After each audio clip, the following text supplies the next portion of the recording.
Bismillahirrahmanirrahim. Assalamualaikum warahmatullahi wabarakatuh. Asyhadu an la ilaha illallah wahdahu la syarikalah wa asyhadu anna Muhammadan abduhu wa rasuluh la nabiyya ba'da. Apa kabarnya hari ini? Insya Allah kita tetap dalam keadaan sehat walafiat. Pada hari ini saya akan membahas materi Al-Quran dan hadis tentang perintah berlomba-lomba dalam kebaikan. Bekerjalah untuk duniamu seakan-akan engkau akan hidup selamanya, dan beramallah untuk akhiratmu seakan-akan engkau mati esok hari. Pernahkah kamu mendengar kalimat bijak ini? Jadi, maksud dari kalimat bijak ini, kita harus berusaha mencapai keseimbangan antara kehidupan dunia dan akhirat. Dunia adalah tempat kita mencari rezeki dan beribadah, sementara akhirat adalah tujuan akhir kita. Kemudian kita harus selalu siap menghadapi kematian dan mempersiapkan bekal untuk kehidupan setelah mati. Nah, yang berikutnya, setiap kesempatan yang ada harus dimanfaatkan untuk beramal saleh dan mendekatkan diri kepada Allah. Artinya, kita tidak menunda-nunda berbuat amal kebaikan. Kemudian, bekerja keras dan berdoa. Jadi, kita harus bekerja keras untuk mencapai tujuan-tujuan duniawi yang bermanfaat. Namun, tetap tidak melupakan pentingnya berdoa dan bertawakal kepada Allah Subhanahu wa Ta'ala. Anjuran berlomba-lomba dalam kebaikan itu terdapat dalam Quran Surah Al-Maidah ayat 48, yang artinya, dan kami telah turunkan kepadamu Al-Quran dengan membawa kebenaran, membenarkan apa yang sebelumnya, yaitu kitab-kitab yang diturunkan sebelumnya, dan batu ujian terhadap kitab-kitab yang lain itu. Maka putuskanlah perkara mereka menurut apa yang Allah turunkan, dan janganlah kamu mengikuti hawa nafsu mereka dengan meninggalkan kebenaran yang telah datang kepadamu. Untuk tiap-tiap umat di antara kamu, kami berikan aturan dan jalan yang terang. Sekiranya Allah menghendaki, niscaya kamu dijadikannya satu umat saja. Tetapi Allah hendak menguji kamu terhadap pemberiannya kepadamu, maka berlomba-lombalah berbuat kebajikan. Hanya kepada Allah lah kembali kamu semuanya.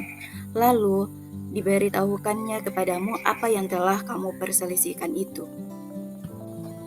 Asbabun nuzul atau sebab turunnya Quran Surah Al-Maidah ayat 48 ini, dari Ibnu Abbas menjelaskan bahwa turunnya ayat ini berkenaan dengan orang-orang ahli kitab yang meminta keputusan kepada Rasulullah.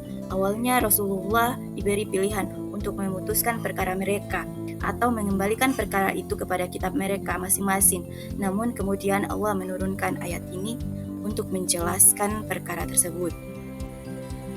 Isi kandungan dari Quran Surah Al-Maidah ayat 48 ini, yang pertama, Allah menurunkan Al-Quran dengan kebenaran yang mutlak, tidak ada keraguan sedikit pun di dalamnya. Yang kedua, Al-Quran membenarkan isi dari kitab-kitab sebelumnya. Yang ketiga, Al-Quran menjadi pedoman hidup dalam memutuskan segala perkara. Yang keempat, Allah memerintahkan manusia untuk berlomba-lomba dalam kebaikan dan meninggalkan kemaksiatan. Mengapa berlomba-lomba dalam kebaikan itu sangat penting? Yang pertama, meningkatkan kualitas ibadah. Artinya, berlomba-lomba dalam kebaikan itu mendorong individu untuk meningkatkan kualitas ibadah mereka. Ini bukan hanya tentang melakukan ibadah saja seperti sholat, puasa, atau zakat, tetapi juga bagaimana melakukannya dengan penuh perhatian, khusyuk, dan dedikasi yang tinggi. Semangat ini mendorong kita untuk memperbaiki dan meningkatkan kualitas amal soleh kita. Kemudian yang kedua, memotivasi perbaikan diri. Dengan berlomba-lomba dalam kebaikan, seseorang terus-menerus berusaha memperbaiki diri dan menghindari stagnasi dalam amal saleh. Ini membantu dalam perkembangan spiritual dan moral, menjadikannya lebih dekat kepada Allah dan lebih baik dalam berperilaku sehari-hari. Kemudian yang ketiga, menciptakan lingkungan positif. Ketika individu berlomba-lomba dalam kebaikan, mereka secara tidak langsung menciptakan lingkungan yang positif di sekitar mereka dengan mendorong orang-orang di sekitarnya untuk selalu berlomba-lomba dalam kebaikan. Kemudian memperoleh pahala dan ridha Allah. Berlomba-lomba dalam kebaikan adalah cara untuk mendapatkan ridha Allah Subhanahu wa Ta'ala. Dalam Al-Quran dan hadis sering memuji mereka yang berusaha keras dalam berbuat baik dan memotivasi umat untuk berlomba dalam kebaikan. Yang kelima itu memperkuat ukhuwah Islamiyah. Jadi berlomba-lomba dalam kebaikan memperkuat ukhuwah atau persaudaraan di antara umat Islam.